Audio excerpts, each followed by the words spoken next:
السلام علیکم ورحمۃ اللہ وبرکاتہ۔ اللہ سبحانہ تعالیٰ کا بہت بڑا کرم ہے اور اللہ کی بڑی رحمت ہے کہ اللہ تعالیٰ وقتاً فوقتاً ہمارے لیے ایسے موقع اور ایسی اپرچونٹیز ہمیں دیتا ہے کہ جن سے ہم فائدہ حاصل کر سکیں، ہم نیکیاں اکٹھی کر سکیں، تھوڑا عمل کر کے زیادہ اجر حاصل کر سکیں۔ تو یہ اللہ کی ایک رحمت ہے۔ اسی سلسلے میں اللہ سبحانہ تعالیٰ نے ہمیں ایک موقع دیا جو ہے ذی الحجہ کے پہلے 10 دنوں کا۔ ذی الحجہ کے پہلے 10 دن کے اندر جو بھی عمل کیا جاتا ہے اس کی بڑی فضیلت ہے، اللہ تعالیٰ کو بہت محبوب ہیں۔ صحیح بخاری کی ایک روایت ہے جس میں نبی صلی اللہ علیہ وسلم نے فرمایا کہ ذی الحجہ کے پہلے 10 دن کے مقابلے میں کوئی بھی ایسے ایام نہیں ہیں کہ جن میں کیا گیا عمل اللہ سبحانہ تعالیٰ کو ان دنوں میں کیے گئے عمل سے زیادہ محبوب ہو۔ تو جب آپ صلی اللہ علیہ وسلم نے یہ فرمایا تو صحابہ نے عرض کیا یا رسول اللہ ولا الجہاد فی سبیل اللہ، اے اللہ کے رسول کیا اللہ کے راستے میں جہاد کرنا بھی نہیں؟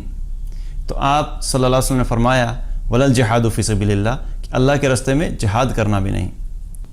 سوائے اس شخص کے کہ جو اپنا مال اور اپنی جان لے کر نکلا اور کچھ بھی لے کے واپس نہیں آیا، یعنی اس نے اپنی جان اور اپنا مال دونوں ہی اللہ کے راستے میں قربان کر دیں۔ تو یہ 10 دن بہت اہم ہیں۔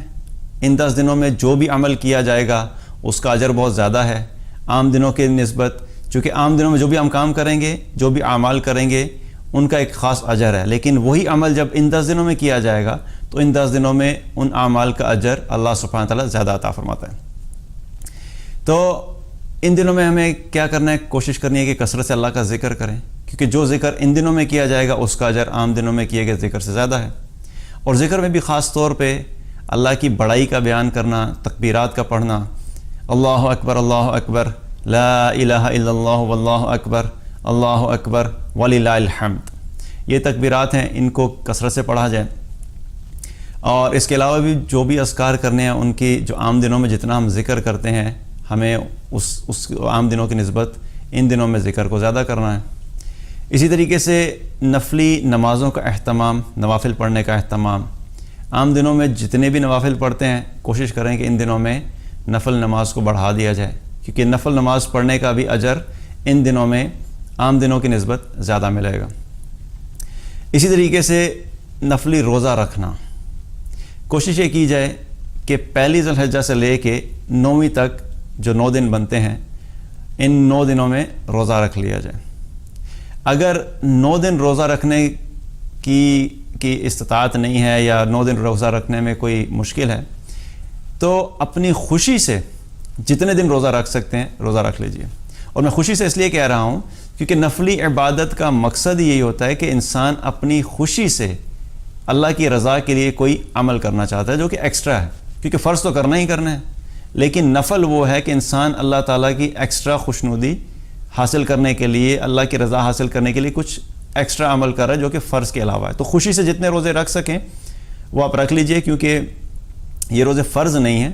جو بھی اپنی خوشی سے آپ جتنے رکھیں گے ہمارے نامہ اعمال میں ان کا اجر لکھا جائے گا۔ اور اگر بالکل نہیں رکھ سکتے تو کوشش یہ کریں کہ ایک روزہ ضرور رکھ لیں، وہ ہے 9ویں کا روزہ،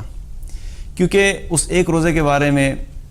روایات میں آتا ہے، صحیح مسلم کی روایت ہے، جب آپ صلی اللہ علیہ وسلم سے اس ایک دن کے روزے کے بارے میں پوچھا گیا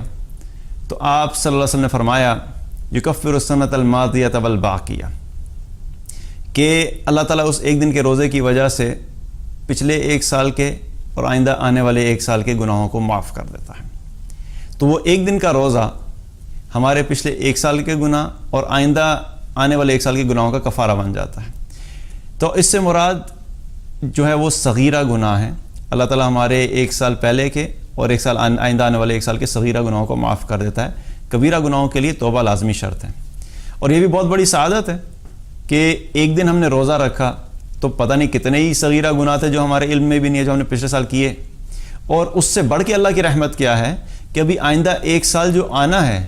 اس میں کیا گناہ ہوں گے ہمیں پتہ بھی نہیں ہے، لیکن اللہ سبحانہ تعالیٰ ایڈوانس میں ہی ہمارے ان گناہوں کو وائپ آؤٹ کر دے گا کہ جو آئندہ آنے والے سال میں گناہ ہونے ہیں، صغیرہ گناہ، اللہ سبحانہ تعالیٰ اس ایک روزے کی وجہ سے ہمارے ان گناہوں کو بھی معاف کر دے گا۔ تو نفلی روزوں کا بھی اہتمام کیا جائے اور اس کے ساتھ ساتھ قرآن کی تلاوت کثرت سے کی جائے، کیونکہ قرآن کی تلاوت کا اجر بھی ان دنوں میں جو تلاوت کی جائے گی اس کا اجر عام دنوں میں کرنے کی نسبت زیادہ ہے۔ اور اسی طریقے سے صدقات کا اہتمام کیا جائے، عام دنوں میں جتنا صدقہ کیا جاتا ہے ان دنوں میں بڑھا دیا جائے، کیونکہ ان دنوں میں کیا گیا صدقہ اس کا اجر عام دنوں میں کیے گئے صدقے کی نسبت زیادہ ہے۔ تو جتنی ہماری استطاعت ہے، جتنی زیادہ ہم اپنی کوشش کریں گے، جتنی مشقت سے ہم جو زیادہ اعمال کریں گے وہ ہمارے نامہ اعمال میں اللہ سبحانہ تعالیٰ بڑھا چڑھا کے لکھ دے گا۔ اللہ تعالیٰ سے دعا ہے کہ اللہ تعالیٰ ہم سب کو کثرت سے نیک اعمال کرنے کی توفیق عطا فرمائے اور اپنی بارگاہ میں ہمارے تمام اعمال کو قبول فرمائے۔ بارک اللہ علیہ ولکم۔ السلام علیکم ورحمۃ اللہ وبرکاتہ۔